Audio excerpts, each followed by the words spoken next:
Tama ang nakita mo. Kung ngayon ka na lang nag-YouTube, 8,000 watch hours na ang monetization requirements. Bakit kaya ito ginawa ni YouTube? So welcome sa Rod TV. Sa video nga po na ito, pag-uusapan natin kung bakit nga ba ginawa ni YouTube ang ganitong klaseng update. Ipapakita ko nga rin po pala sa inyo kung saan at paano nyo i-accept ng tama ang bagong terms ni YouTube para sa update na to. Pero bago yon, big shoutout muna kay Sir Joboy TV. Maraming salamat po sa super thanks na pinadala nyo. Sobrang na-appreciate ko po yan. Sa lahat nga po ng content creator na hindi pa nga po na-accept ang bagong terms ni YouTube, sundan nyo nga po yung video ko. And kung sakaling tapos mo na gawin to, pwede ka na mag-skip sa next part.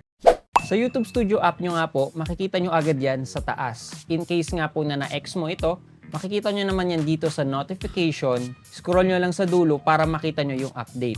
And also, pwede nyo rin ito makita sa Gmail nyo dahil baka in-email lang sa inyo ni YouTube ang update. Pero ayun, I prefer na gawin ito sa desktop para mas malaki ang screen. Dito nga po sa ating YouTube Studio desktop natin, makikita nyo itong action required na bar. Ayan, sa taas mismo. Pwede nyo nga pong i-review and accept or i-dismiss. In case nga po na na-dismiss mo, punta ka lang sa notification, punta ka lang sa update section, and ayan, makikita nyo na dito at i-click nyo na lang. Pwede nyo basahin lahat bago kayo mag-continue. Basahin nyo lang ulit and scroll down. Then, i-check mo lang yung box sa baba and hit accept and continue. Ganun lang ulit ang gagawin. Basahin nyo lang at i-check nyo yung box sa baba. Then, may share data for earning opportunities dito na naka-default na allow. Pero pwede mo rin pindutin yung I do not allow. Sa akin kasi, naka-allow lang for more opportunities. Okay ka na, click mo lang itong finish. And tada! Tapos mo na ma-accept ang bagong terms sa YouTube for 2027 update. And makikita nyo dito sa notification na wala na nga po siya. I understand your frustration sa bagong update ni YouTube. Kasi kung nahirapan ka nga po sa 4,000 watch hours or sa 10 million public shorts views, dodoblehin pa. So, sobrang ang hirap nga naman talaga. Bago tayo magpatuloy, baka nanonood ka na naman ng hindi naka-subscribe and naka-like sa video na to. Baka naman, no? Gawin mo na yan. So, this is my additional info. Starting February 1, 2027, para maging active ang monetization mo pag gumagawa ka ng YouTube long-form videos, kailangan nyo nga po ma-maintain ang 1,000 qualified watch hours in the last 12 months. So, kailangan hindi bababa ng 1K yung watch hours mo para manatili kang monetize. Kung sakaling hindi mo ma-reach ang 1,000 watch hours sa loob ng 12 months, bibigyan ka nga po ng extended 90 days para gawin ito. And kung sakaling hindi mo pa nga daw ito magagawa sa extended na days, ayun na nga, maalis ka na nga po sa program. My thoughts here is gusto na talaga ni YouTube masala yung mga channels na hindi na masyado nag-upload. Kasi nakalagay nga rin po dito yung at least 2 uploads ng long-form video. So kahit may 2 long-form video ka na in-upload, kung patay naman ang watch hours nito, wala rin. Kaya mauobliga na talaga ang mga monetized channels starting Feb 1 na mag-upload palagi ng video para hindi mawala sa program.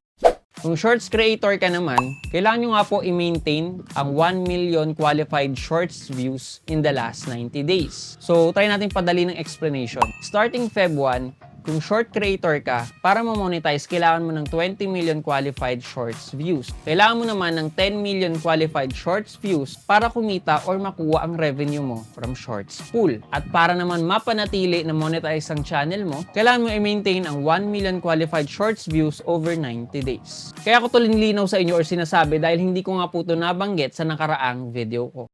Ngayon naman, meron akong possible na 3 reason kung bakit to ginawa ni YouTube. Reason number 1, gusto ni YouTube bigyan ng revenue ang mga channels sa may active na audience. Isipin nyo, 8,000 watch hours is equal to 480,000 minutes. Para makuha mo to within a year, kailangan mo ng average na 21.9 watch hours per day. Samantala, yung 20 million watch hours in the last 90 days is around 222,222. Yan yung shorts views na kailangan mo ma-maintain kada araw. Magiging posible ito kung sakaling active ang audience mo. Kaya feeling ko hindi lang gusto ni YouTube na ma-reach mo ang requirement. Gusto niya kapag na-monetize ka, may tunay at active ka na audience na manonood palagi ng mga videos mo. Kaya malaki rin yung possibility na gustong i-reward or bigyan ng reward ni YouTube yung mga proven na channel na original, may consistent upload at gumagawa ng mga video na may value. Compare sa ilang mga bagong faceless channels na bigla nilang nagsulputan na mass produce ang content. And dahil nga mass produce ang content nila,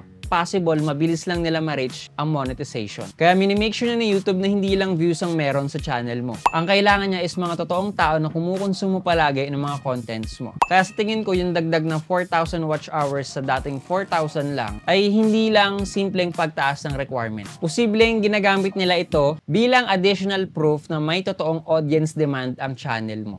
Reason number 2, gusto ni YouTube na kumita ang creators ng hindi lang sa ads. Sabi nga ni YouTube, palalawakan nga po nila ang revenue opportunities para sa lahat ng monetized na channel sa pamamagitan ng bagong incentive program. Ito nga po yung bonuses for YouTube shopping, incentives for brand deals, at cultural trend activation. Wala pang full criteria na sinabi dito, pero sinabi kasi ng reward system daw dito ay hindi dahil sa dami ng views mo, kundi dahil sa growth ng channel mo at sa lakas ng engagement. That's why inintroduce nila yung YouTube Premium Lite para as content creator, ma-convince nyo nga po yung mga audience nyo na mag-avail ng YouTube Premium. Siyempre, mag-benefit rin sa'yo yun kasi kung sakaling yung mga viewers mo ay naka-YouTube Premium at manonood sila sa'yo, magkakaroon ka nga po ng YouTube Premium revenue. At the same time, may benefits din to kay YouTube dahil mag-a-avail nga yung mga tao sa kanilang service. Kaya for business rin talaga yung move na ito.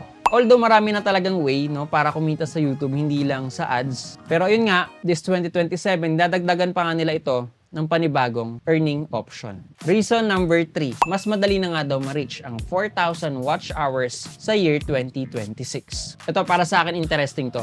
Let's compare 2018 YouTube versus 2026 YouTube. Para sa kalaman ng lahat, 2018 po, in-announce yung 1,000 subscribers at 4,000 watch hours na requirement. Pero kung ikukumpara natin sa year ngayon, napakarami nang nagbago. Noong 2018, mas maliit pa yung platform, mas konti yung creators, mas konti yung viewers, and yung mga panahon na to, ito yung mga sikat na sikat sila, Rans and Yana, Kong TV, Lloyd Cadena, Yun Jamil, and marami pang iba. Pero ngayong 2026, milyong-milyong creators na talaga ang nasa YouTube. Meaning, sobrang lumaki na yung YouTube ecosystem. Kaya, isa ito sa tingin kong posibilidad kung bakit nila tinaas yung requirements dahil sobrang dami ng YouTube creator. Kung baga hindi na sapat yung revenue pool para sa lahat dahil nga sobrang dami na talagang gumagawa ng mga video. Although, di ko naman sinasabi na madaling makuha yung 4,000 watch hours. Ang point ko kasi, ngayong taon, mas marami ng opportunities, mas marami ng viewers, mas marami ng resources na pwedeng makuha ng mga creators ngayon kung ikukumpara sa year na 2018. Kaya kung ikukumpara natin yung challenge sa pag-reach ng 4,000 watch hours in 2018 compare sa 2026, magkaiba na nga po ng challenge.